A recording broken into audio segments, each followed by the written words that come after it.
하나님의 압도적인 은혜는 절망을 소망으로 바꾸는 능력입니다. 압도적인 은혜가 필요한 때는 우리가 절망할 때입니다. 인간은 연약하기 때문에 쉽게 절망해요. 어려운 일을 만나면 절망하고 질병과 상실, 실패, 이 절망하죠. 또 나이가 좀 들어가면서도 절망하죠. 에레미야는 지금 절망하고 있습니다. 에레미야 3장 18절에 보시면 스스로 이르기를 나의 힘과 여호와께 대한 내 소망이 끊어졌다 하였도다. 자기 자신과의 대화가 참 중요한데 에레미야 자신과 대화하면서 지금 나의 힘과 여호와께 대한 내 소망이 끊어졌다. 그렇게 이해하고 있어요. 소망이 끊어졌다는 말이 절망입니다. 자신과의 대화가 굉장히 중요한데요. 우리가 살아가면서 제일 많이 대화하는 대상이 자기 자신이죠. 근데 제 자신을 돌이켜보니까 한때 제 자신과의 대화가 굉장히 부정적인 대화더라고요. 안 된다, 힘들다, 이런 굉장히 부정적인 대화를 하는 자신을 발견했어요. 이런 대화를 바꾸는데 거의 한 2년 이상 걸렸습니다. 되게 어렵습니다. 에레미야는 스스로에게 절망적인 대화를 나누면서 낙심하고 있습니다. 절망은 낙심을 낳고 또 절망은 어두운 생각을 증폭시킵니다. 근데 하나님은 우리의 대화를 조용히 듣고 계시는데 하지만 하나님은 우리의 부정적인 대화를 정지하시거나 멸시하지 않으십니다. 다만 안타까워하시면서 부정적인 대화를 긍정적인 대화로 바꿔주시기를 원하시는 겁니다. 우리 인간은 절망할 수밖에 없지만 우리 인간은 소망을 가져야만이 가장 다이나믹하게 살 수 있습니다. 인간은 소망하는 존재입니다. 또 소망이 있어야지 가장 역동적인 삶을 살 수 있습니다. 소원하는 것, 바라는 것. 이게 있으면 어려움도 이겨내고 또 고난도 견뎌냅니다. 하나님의 압도적인 은혜가 꼭 필요한 때가 우리가 절망의 때에 필요합니다. 내리면은 이 절망에서 소망으로 이제 변화를 경험합니다. 그것은 그 마음에 담아두었던 아름다운 하나님의 기억 때문에 그렇습니다. 예레미야 3장 21절, 22절을 보게 되면 한번 같이 읽어볼까요? 시작. 이것을 내가 내 마음에 담아두었더니 그것이 오히려 나의 소망이 되었사오면 여호와의 인자와 긍휼이 무궁하심으로 우리가 진멸되지 아니합니다. 나의 소망이 되었다. 그가 소망이 끊어졌다 말했던 그가 소망으로 생각이 바뀝니다. 어떤 과정을 통해서 우리의 절망은 소망으로 바뀔 수 있을까요? 어떻게 우리의 절망을 치료하시는 걸까요? 첫째로 하나님은 애통을 통해 절망을 소망으로 바꿔주십니다. 예가는 애통하는 노래입니다. 소망이 끊어진 것 같은 절망. 근데 이게 역설인데요. 인간의 절망의 끝자락에서 하나님의 소망이 시작됩니다. 지금 에레미야는 엄청난 상실을 경험하죠. 바벨론이 공격해 와서 예루살렘 성벽이 무너지고 성전이 무너지는, 이스라엘 백성들은 다른 건 다 몰라도 하나님의 성전만큼은 무너지지 아니라고 생각했는데 성전이 무너지고 하나님의 임재의 영광이 사라져버린 겁니다. 그래서 슬퍼합니다. 애통하죠. 에레미야가 1장 1절 2절을 보게 되면 슬프다 이 성이여, 전에는 사람들이 많더니 이제는 어찌 그리 적막하게 안 남고, 전에는 열국 중에 크던 자가 이제는 과부같이 되었고, 전에는 열방 중에 공주였던 자가 이제는 강제 노동을 하는 자가 되었도다. 네, 슬프다. 네, 슬픈 거죠. 여러분, 절망 중에는 애통할 줄 알아야 됩니다. 슬퍼야 할 때 슬퍼할 줄 아는 것은 건강한 영성입니다. 하나님이 슬픔을 아시는 분이죠. 그래서 만세의 때가 있는 것입니다. 전도서 3장 1절 4절에 보면 천하 만사가 때가 있나니 울 때가 있고 웃을 때가 있으며 슬퍼할 때가 있고 춤출 때가 있으며, 그렇죠. 네, 얻을 때가 있고 또 상실할 때가 있습니다. 예수님은 신비롭게도 애통하는 자가 복이 있다고 말씀하세요. 마태복음 5장 4절을 보게 되면 애통하는 자는 복이 있나니 그들이 위로를 받을 것이요. 하나님은 슬픔을 통해, 애통을 통해, 또 눈물을 통해서 우리의 상한 감정을 치유하십니다. 제가 좋아하는 책 중에 인생 수업이라는 책이 있는데, 같은 작가가 쓴 책 중에 상실 수업, 엘리자베트 퀴브러스 로스라는 분이 쓴 책인데, 상실 수업에 대한 책인데, 그는 이렇게 말합니다. 슬픔이 치유되는 과정이라면 치유의 슬픔이 필요하다는 거예요. 절망은 그 과정에서 꼭 지나치지 않은 단계 중 하나다. 눈물은 슬픔을 해소하는 여러 방법 중 하나며 몸 안에 내장되어 있는 놀라운 치유 장치다. 슬픔, 절망, 눈물이 우리를 치유하는 과정에 꼭 필요하다는 겁니다. 절망도 필요한 거죠. 절망해 본 경험이 있는 사람만이 희망의 아름다움을 아는 거잖아요. 조금 더 드릴게요. 상실은 가장 큰 인생 수업이다. 맞습니다. 고령화가 되면서 어른들이 이제 참 주위에 사랑하는 사람들을 보내면서 겪는 아픔들이 있죠. 우리들의 삶의 가장 큰 문제점들은 해소되지 않고 치유되지 않은 슬픔에 생겨난다. 슬픔을 통과하지 않는다면 영혼과 정신 그리고 마음을 치유할 기회를 잃게 된다.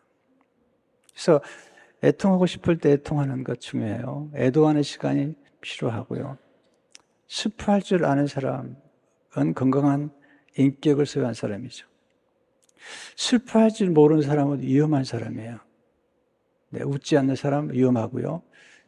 또 슬퍼하지 않는 사람은 아주 위험한 사람이죠. 무서운 사람입니다.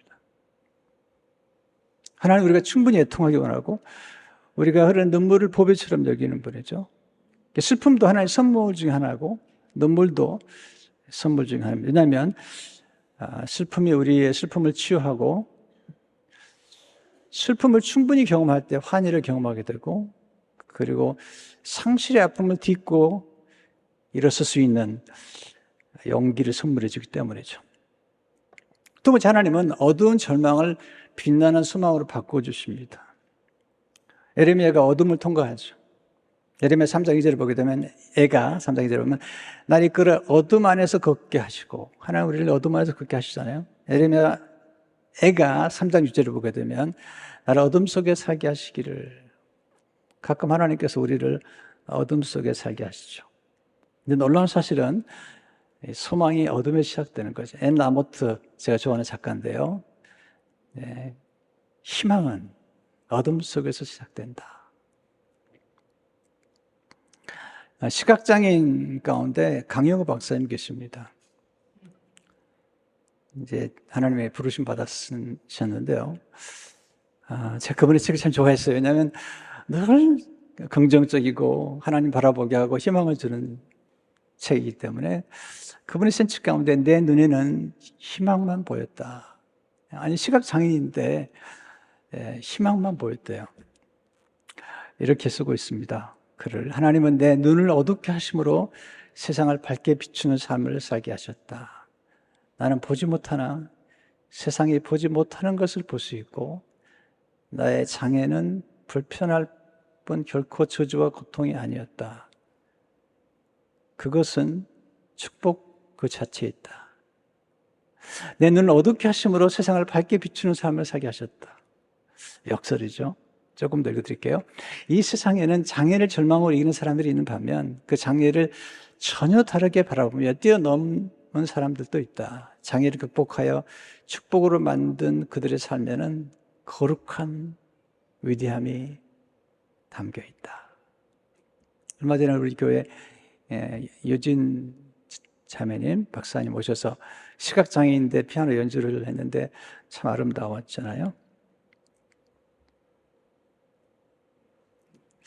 저도 이렇게 흑암이나 어둠을 좀 싫어했어요. 제 스스로가 약간 우울증이기 때문에 좀 어두운 걸 싫어했는데 성경을 읽다가 이게 어둠도 축복이구나.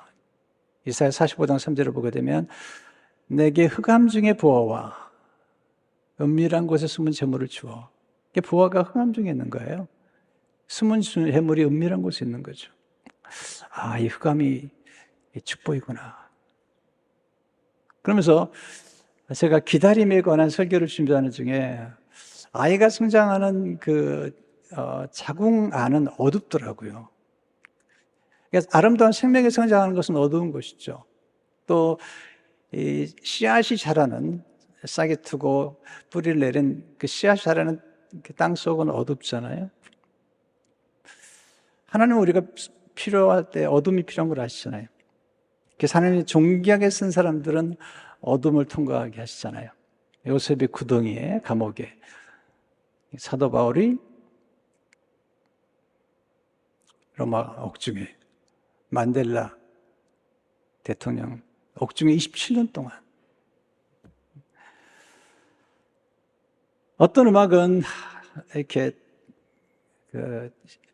시각 장애인들이 연주하는 음악들이 참 놀라운 음악들이 있잖아요.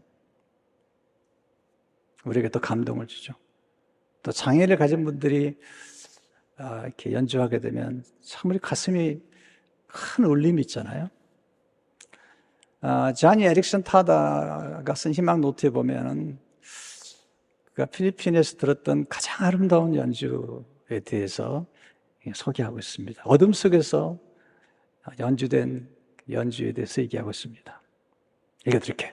조명이 밝은 콘서트홀에서 연주되는 음악보다 어둠 속에서 연주되는 음악이 더 큰 영적인 힘을 가질 때가 있다.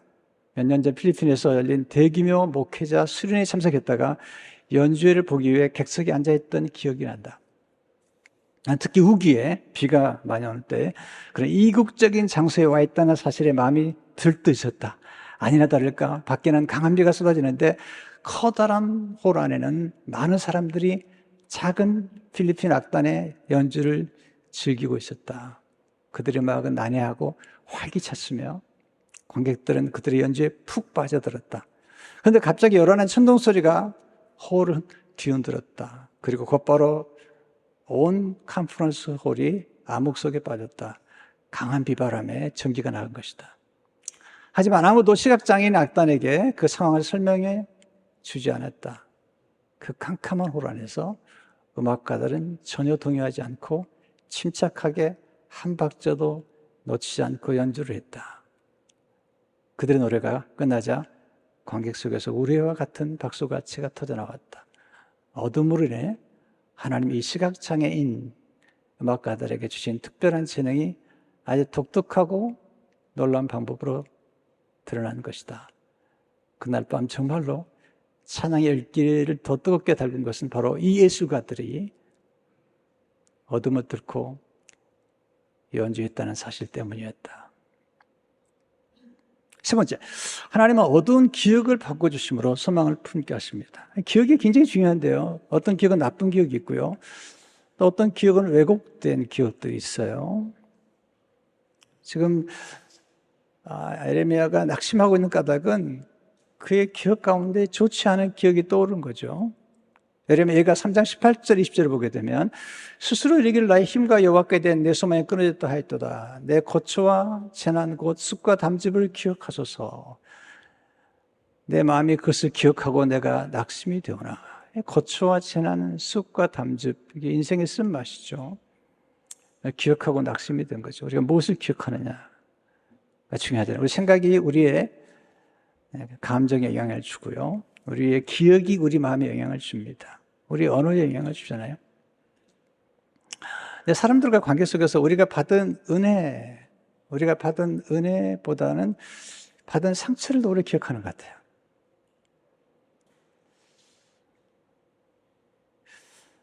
그래서 우리는 생각을 잘 해야 돼요. 저도 그런 경험이 있는데, 제가 어떤 분을 참 아끼고 사랑했는데 한마디 조언 때문에 그 상처가 돼서 만날 때마다 그 얘기를 하는 거예요. 제가 그렇게 많은 은혜를 베풀고 나름대로 사랑했는데 그 한마디 조언 때문에 그 상처가 됐다고 계속 얘기하는데 참 어렵다. 그래서 우리가 어떤 생각을 품고 뭘 기억하느냐가 우리 인생을 만들어가는 거죠. 생각이 중요하잖아요. 에레미야 6장 19절을 보게 되면 땅이여 들으라 내가 이 백성에게 재앙을 내리니 이것이 그들의 생각의 결과라. 하나님께서 에레미야의 기억을 바꿔주세요. 생각을 바꿔주세요. 그 순간 절망의 소망으로 바뀌죠. 본문 21절, 23절을 보시면 한번 같이 읽어보겠어요. 시작. 이것을 내가 내 마음에 담아두었더니 그것이 오히려 나의 소망이 되었사오면 여호와의 인자와 긍휼이 무궁하심으로 우리가 진멸되지 아니합니다. 이것들이 아침마다 새로우니 주의 성실하심이 크시도소이다. 내가 내 마음에 담아두었더니, 그러니까 에레미야 마음의 그릇 속에 지금 담아둔 기억이 있는 거죠. 그것을 생각하다가 소망이 된 거예요. 참 이게 놀라운 거잖아요. 우리 마음은 그릇 같고 우리 마음은 또 무기고 같은 거죠. 우리 마음에 뭘 담아뒀냐. 우리 마음에 담아둔 것이 절망을 소망으로 바꾸는 소중한 무기입니다.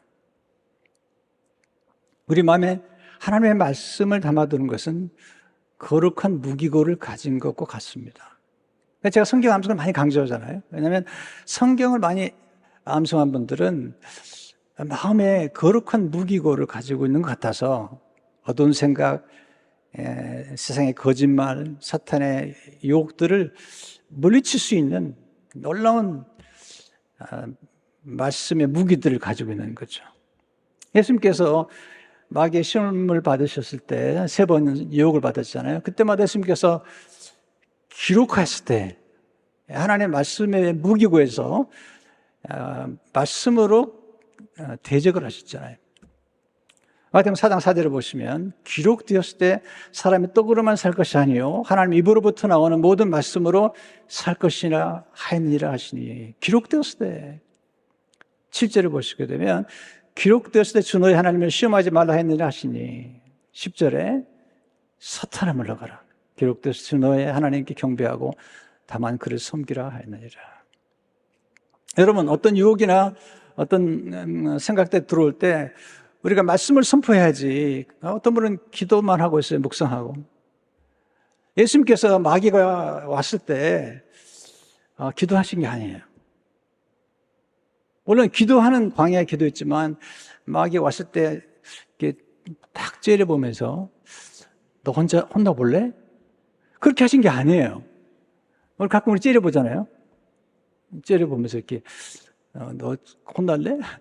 물론 예수님이 진짜 마귀를 째려보면 마귀가 놀랐을 것 같은데 그렇게 하지 않으셨어요. 여러분, 사탄이 공격하거나 어두운 생각이 들어올 때 우리는 선포해야 돼요.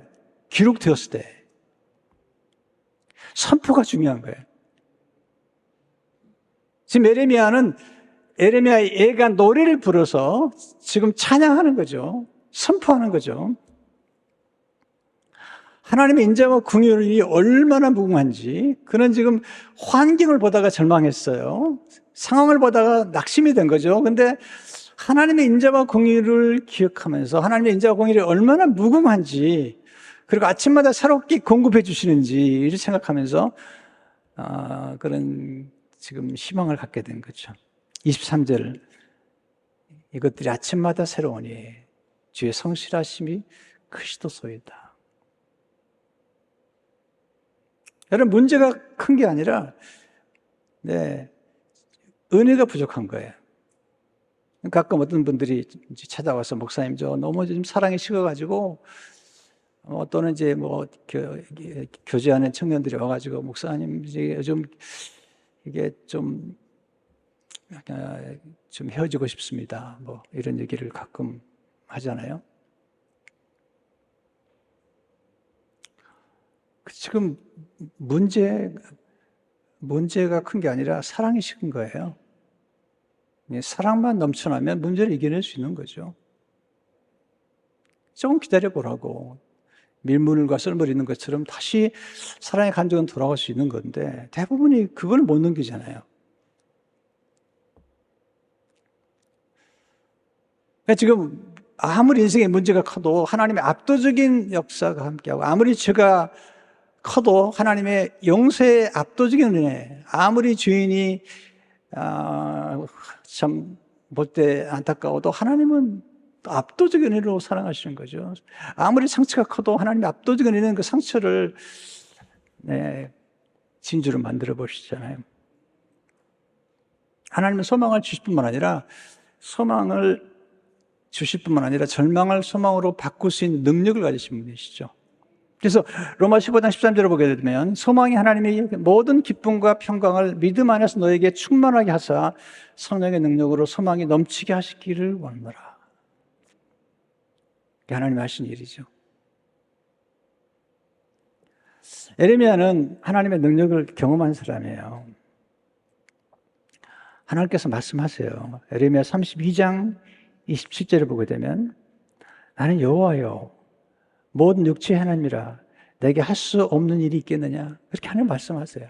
하나님께 할 수 없는 일이 없어요. 하나님 전능하신 분이시죠. 그런데 지금 에레미야가 하나님의 능력을 기억하는 것보다도 하나님의 성품을 기억하고 있어요. 어떤 분은 능력은 좋은데, 능력은 많은데 성품이 나쁜 사람이 있잖아요. 위험한 겁니다. 근데 하나님은 성품뿐만 아니라 능력도 전능하신 거죠. 그러니까 하나님은 우리의 절망을 소망으로 바꿀 수 있는 능력을 가지신 분이고, 우리가 상실한 것보다 더 좋은 걸 줄 수 있는, 더 아름다운 미래를 줄 수 있는 능력을 가진 분이신 거죠. 마지막으로 환경이 아닌 하나님 바라볼 때 소망을 품게 됩니다. 에레미야가 지금 환경을 바라봤어요. 너무 낙심이 되는 거죠. 예루살렘이 회파되고, 그리고 성전이 지금 무너져 내리고, 포로로 끌려가고, 얼마나 고통스러워요. 그러다 하나님이 바라봅니다. 하나님이 나의 기업이라고 그가 고백하죠. 우리가 하나님을 바라보게 되면 소망이 생기죠. 환경을 바라보고 우리 자신을 바라보면 낙심이 되잖아요. 예를 얘가 3장 24절 26절을 보게 되면 한번 같이 읽어보여요. 시작. 내 심령이 이르기를 여호와는 나의 기업이시니 그러므로 내가 그를 바라려 하도다. 기다리는 자들에게나 구하는 영혼들에게 여호와는 선하시도다. 사람이 여호와의 구원을 바라고 잠잠히 기다림이 좋도다. 이게 하나님이 우리의 기업이 되신다. 하나님이 나의 모든 것이 되신다. 여러분, 가장 부유한 사람은 하나님을 소유한 사람이에요. 가장 부유한 사람은 하나님을 기업으로 삼은 사람이죠. 시선이 중요한 거죠. 시선이 우리의 관심을 바꿔놓죠. 시선이 우리의 생각을 바꿔놓고, 시선이 우리의 감정을 바꿔놓잖아요. 그러니까 우리의 시선이 하나님을 향해야 돼요. 너무 자신을 성찰하는 게 좋잖아요. 우리 자신을 성찰하는 게 중요하지만 너무 자신을 성찰하면 우리는 좌절이 되잖아요. 너무 환경을 바라보면 좌절이 되잖아요. 하나님을 바라보게 되면 하나님 안에서 소망을 갖게 됩니다. 하나님은 인생을 역전시킬 수 있는 능력을 가지신 분이세요. 절망을 소망으로 바꿀 수 있는 모든 능력을 가지신 분이시고, 죄인을 의인으로 만들 수 있는 압도적인 은혜를 소유한 분이세요. 이 소망이 중요한 거죠. 이 소망이 있어야지 우리가 흔들리지 않아요. 하나님을 향한 소망. 이 세상의 모든 건 흔들려요. 모든 건 변화가 돼요. 예측할 수 없어요. 어제 날씨가 너무 더웠습니다. 그래서 오늘 폭염주의보 95도가 될 거라고 했는데 아침 비가 오더라고요. 믿을 수가 없어요. 네. 근데 하나님은 변함이 없습니다. 소망이 우리의 영혼의 닷이라는 거죠. 히브리서 6장 19절을 보시면 우리가 소망을 가지고 있는 것은 영혼의 닷 같아서 튼튼하고 견고하여 휘장 안에 들어가느니. 보세요. 영혼이 닷인데 배가 있잖아요. 배에 다시 무겁습니다. 그러면 이제 폭풍우가 오면은 다시 내리죠. 그럼 배가 튼튼하고 견고하게 서 있습니다. 우리가 있는 소망은 흔들리지 않는 소망이라는 거죠. 영혼의 탓 같다. 근데 오랜 예수비는 배는 닷을 내릴 때 바다에 내리지만 성도들의 소망의 영혼의 닷은 하늘에 내린 닷이라는 거예요.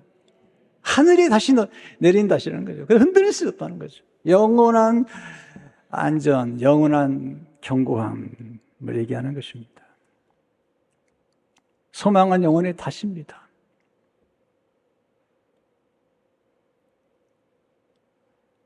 우리가 흔들릴 때 붙들어주는 게 뭐냐? 소망이죠. 여러분, 소망을 가지셔야 돼요. 하나님을 향한 소망. 소망이 하나님을 소유하면 소망을 갖게 되죠. 그리고 새 힘을 얻게 됩니다. 이사야 40장 32절에 보게 되면 어디 여호와를 앙망하는 자는 이게 다 좋은 거예요. 소망, 앙망, 이 좋은 겁니다. 새 힘을 얻으리니 독수리가 날개치며 올라감 같을 것이요 다른 박질하여도 곤비하지 아니하고 걸어가도 피곤하지 아니하리라. 새 힘을 주시는 거잖아요. 소망을 품은 사람은 기다릴 줄 알죠. 우리가 하나님을 의지하고 기다릴 때 하나님이 우리를 위해 놀라운 일을 이루시죠. 잠잠히 기다리는 시간은 낭비하는 시간이 아니죠. 우리가 기다리고 지체될 때 오히려 하나님께서 우리의 삶 속에 놀라운 축복을 주시는 거예요. 왜냐하면 이 소망과 인내는 연결되어 있습니다. 인내. 여러분, 인내에서 뭐가 나오냐면요. 한문에 인내에서 아주 총체적인 덕, 가장 중요한 덕이 나와요. 덕, 인간. 그러니까 기다릴 줄 아는 사람, 인내할 줄 아는 사람이 덕스러운 사람인 거죠. 다음 주부터 제가 지혜에 관한 말씀을 드릴 텐데, 지혜의 핵심이 성품이 있어요, 성품에. 그러니까 기다릴 줄 아는 것, 인내할 줄 아는 것, 굉장히 중요한 건데, 소망은 인내를 낳고, 인내는 연단을 낳고, 그리고 연단은 소망을 낳는구나. 근데 소망이 인내와 연단을 통해서 낳는 거죠. 흔들리지 않는 거죠. 그래서 우리가 하나님을 바라보는 것. 시편 60편 55절에 보면 나의 영혼아 잠잠히 하나님만 바라라. 물은 나의 소망이 그로부터 나온도다. 오직 그만이 나의 반석이시오. 나의 구원이시오. 나의 요새이시니 내가 흔들리지 아니하리로다. 십자가는 절망을 소망으로 바꾸는 압도적 은혜가 임하는 곳입니다. 이 장소가 참 중요하죠. 이 소망이라는 한자를 제가 좀 공부해 봤는데, 이 소자가 장소, 위치란 뜻이 위치. 망은 바라보는 거죠. 한문에 망. 그 보면요. 한쪽엔 망할 망자처럼 써 있지만 그게 사실은 망원경 할 때 그 바라보는 거예요. 망대. 그리고 그 옆에 한자가 달. 원리, 달월. 달을 바라보면서 그 아래가 왕자가 아니라 그건 바로 서다는 정자예요, 정자. 왕자처럼 보이지만 왕이 아니에요. 바로 서서 달을 보면서 기대하는 거죠.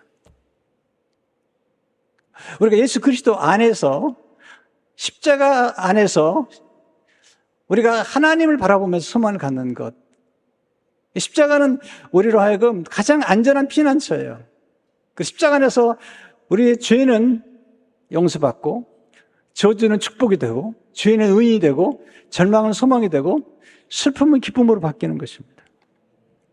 그래서 우리가 하나님을 믿게 되면 미래를 바라보면서 지금 슬픔 중에 있지만 하나님 춤을 추게 만드시는 거예요. 이게 신비로워요. 하나님이 슬픔 중에 춤을 추게 하신다고 그러잖아요. 루벤의 알부즈가 이런 말을 했어요. 희망을 품다는 건 미래가 들려주는 아름다운 선율에 귀 기울인 것이다. 그리고 믿음을 품다는 것은 그 가락에 맞춰 춤추는 것이다. 제가 좋아하는 말이 있어요. 믿음이란 절망의 언덕 위에 소망의 집을 짓는 것이다. 우리가 절망 속에 살 때가 많잖아요. 그러나 하나님을 바라거든요. 소망의 집을 짓고 그리고 장차 우리 앞에 전개될 놀라운 미래를 기대하면서 궁극적인 천국과 이 땅에서도 천국을 맛보지만 부활의 소망과 하나님의 역전의 드라마를 기억하면서 우리는 춤을 출 수가 있습니다. 여러분, 자기와의 대화에 조심하세요. 부정적인 대화를 긍정적인 대화로 바꾸세요. 안 된다를 된다로 바꾸세요. 할 수 없다를 할 수 있다로 바꾸세요. 잘 된다. 될 것이다. 선포하세요. 하나님이 나를 축복하신다. 선포하세요. 선포가 중요합니다. 마음의 무기고에 말씀을 무장하세요. 말씀을 담으세요. 자꾸 말씀을 암송하세요. 아무것도 염려하지 말고 다만 모든 일에 기도한 거로 너희 구할 것을 감사하면 하나님께 아뢰라. 그러나 모든 지각에 뛰어난 하나님 평강이 너희 마음과 생각을 지키시리라. 염려가 오면 말씀으로 공격하는 것입니다. 여러분, 소망을 품을 때 춤을 출 수가 있습니다. 우리의 슬픔보다 더 큰 능력이 있습니다. 압도적인 은혜입니다. 이 압도적인 은혜를 통해서 여러분의 생애가 풍성하게 되시기를 주의 이름으로 축원합니다.